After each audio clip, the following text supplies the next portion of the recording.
বিবিধের মাঝে ঐক্য বা বৈচিত্র্যের মধ্যে ঐক্যের আদর্শকে প্রমাণ করে ত্রিপুরার মুখ্যমন্ত্রী ডাক্তার মানিক সাহা। ত্রিপুরার সংখ্যালঘু সম্প্রদায়ের আর্থিক স্বনির্ভরতা ও সামাজিক উন্নয়নের লক্ষ্যে এক যুগান্তকারী পদক্ষেপ গ্রহণ করল ত্রিপুরা সরকার। বুধবার আগরতলার প্রজ্ঞা ভবনে আয়োজিত এক অনুষ্ঠানে মুখ্যমন্ত্রী সংখ্যালঘু উন্নয়ন প্রকল্পের আনুষ্ঠানিক উদ্বোধন এবং সংখ্যালঘু সম্প্রদায়ের জনগণের মধ্যে বিশেষ ঋণ বিতরণ কর্মসূচির সূচনা করেন ত্রিপুরার মুখ্যমন্ত্রী ডাক্তার মানিক সাহা। উক্ত অনুষ্ঠানে উপস্থিত ছিলেন ত্রিপুরার সংখ্যালঘু কল্যাণ দপ্তরের মন্ত্রী শুক্লাচরণ নোয়াতিয়া, ত্রিপুরা সংখ্যালঘু উন্নয়ন নিগমের চেয়ারম্যান জসিম উদ্দিন সহ অন্যান্যরা। ত্রিপুরা থেকে বিক্রম কর্মকারের রিপোর্ট, বিগ নিউজ বাংলা। আমরা বিভিন্ন প্রকল্প, বিভিন্ন সুযোগ সুবিধা, বিশেষভাবে ঋণ প্রদান এই অনুষ্ঠান করা হয়েছে এবং রাজ্যের মাননীয় মুখ্যমন্ত্রী, সকলের প্রিয় মুখ্যমন্ত্রী প্রফেসর ডক্টর মানিক সাহা মহোদয়, ওনার উপস্থিতিতে আমরা প্রায় এই বছরে আমরা দ্বিতীয়বারের জন্য সেকেন্ড টাইম আমরা চিফ মিনিস্টার মুখ্যমন্ত্রী সংখ্যালঘু কল্যাণ যোজনা এই প্রকল্পটা আমরা বেনিফিশিয়ারির কাছে আমরা 10,000 টাকা করে সাবসিডি এই লোনটা আমরা এই স্কিমটা আজকে আমরা প্রদান করেছি এবং সঙ্গে ভারত সরকারের যে সহযোগিতায় আমরা ঋণ প্রদান করার জন্য আমরা স্যাংশন পেয়েছি প্রায় 3,39,00,000 টাকা আছে।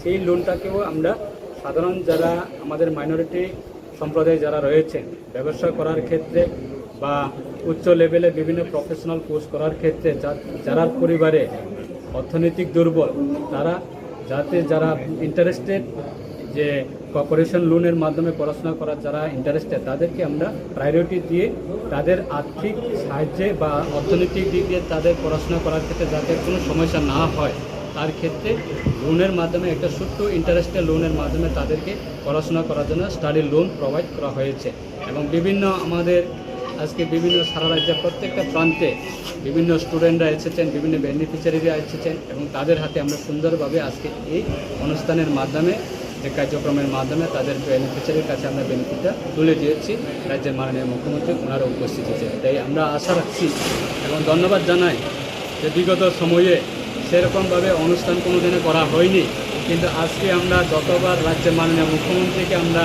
নিমন্ত্রণ করি যে সংখ্যালঘু কল্যাণ দপ্তরের বিভিন্ন অনুষ্ঠানে আমরা ততবার রাজ্যের মাননীয় মুখ্যমন্ত্রীকে আমরা পেয়ে আমরা অনুষ্ঠানটা আমরা করতে পারি। তার মানে রাজ্যের মাননীয় মুখ্যমন্ত্রী গুরুত্ব দেয় প্রত্যেকটা সম্প্রদায়ের জন্য, প্রত্যেকটা ওয়েলফেয়ার ডিপার্টমেন্টকে রাজ্যের মাননীয় মুখ্যমন্ত্রী ইম্পর্টেন্ট দেয় এবং প্রায়োরিটি দেয়। তার জন্য আজকে আমরা রাজ্যের মাননীয় মুখ্যমন্ত্রীকে অসংখ্য ধন্যবাদ জানাচ্ছি দপ্তরের মন্ত্রী হিসাবে এবং সংখ্যালঘু দপ্তরের বিভিন্ন কার্যক্রমের পক্ষ থেকে।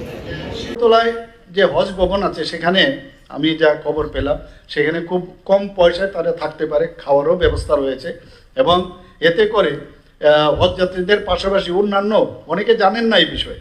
এটা হজ যাত্রীর অর্থই না যে খালি মুসলিমদের জন্য, এখানে ইচ্ছে করলে অন্যান্য যারা আছেন সংখ্যালঘু সম্প্রদায় তারাও কিন্তু সেখানে থাকতে পারেন, তার ইচ্ছা করে সেটাকে ব্যবহারে আনতে পারেন। আমি ত্রিপুরা ওয়াকফ বোর্ডের মাধ্যমে যে ওয়াকফ সম্পত্তি রক্ষণ, ওয়াকফ বোর্ড নিয়ে কত আলোচনা হয়েছে, আলটিমেটলি দেখুন সব কিছু শান্ত। মাননীয় প্রধানমন্ত্রী যে একবার যে কাজ করেন সত্যিই অবাক লাগে। আজকে সেটা দেখা গেল এই যে ওয়াকফ বোর্ড নিয়ে কত রকমের দুর্নীতি হয়েছে, এই দুর্নীতি সেখানে কিন্তু মাননীয় প্রধানমন্ত্রীজি সেখানে পৌঁছে যান, সেটাকে দমন করার চেষ্টা করেন এবং আমরাও কিন্তু দুর্নীতি হবে কিছু করার নেই, অনেক জায়গায় হয়। আমি বারবার বলছি বিভিন্ন জায়গায় যখনই দেখা যায় কোনো সমস্যা এটাই যেভাবেই হোক আমরা দুর্নীতি প্রশ্রয় দেব না এবং প্রয়োজনে হলে সেটাকে আমরা নতুনভাবে চিন্তা ভাবনা করব। তো আজকের যে মাননীয় প্রধানমন্ত্রীজির যে চিন্তা ভাবনা যে সবকা সাথ সবকা বিকাশ, বিশ্বাস আর প্রয়াস, এই যে মূল মন্ত্র সেটাকে সামনে নিয়ে আমরাও চলতে চাই, সবাই একসাথে আমরা করব। এখানে ওয়াকফ সম্পত্তি যে ওয়াকফ বোর্ডের মাধ্যমে যে ওয়াকফ সম্পত্তি সংরক্ষণ, মৌলানা আবুল কালাম আজাদ পন্থ নিবাস, সেখানেও কম পয়সায় থাকার ব্যবস্থা রয়েছে, খাওয়ার ব্যবস্থা রয়েছে। আমি বিশেষভাবে বলতে চাই রাজ্যের যারা মুসলিমরা আছেন, এখানে খ্রিস্টান সম্প্রদায়ের আছেন, বৌদ্ধ, শিখ, জৈন, প্রত্যেকটি সম্প্রদায় ত্রিপুরার উন্নয়নে সমান অংশীদারি। এখানে কোনো হিন্দু আলাদাভাবে এই ত্রিপুরাকে সামনে দিয়ে গেলে যেটা যেন না হয়, আমরা সবাই এর জন্য আমরা কিন্তু পার্টিসিপেট করব এবং তার হকদার আপনারা সবাই। এই কথা বলে সবাইকে আমি হার্দিক অভিনন্দন শুভেচ্ছা জানিয়ে আমার কথা বলা শেষ করছি। নমস্কার, জয় হিন্দ, ভারত মাতা কি জয়।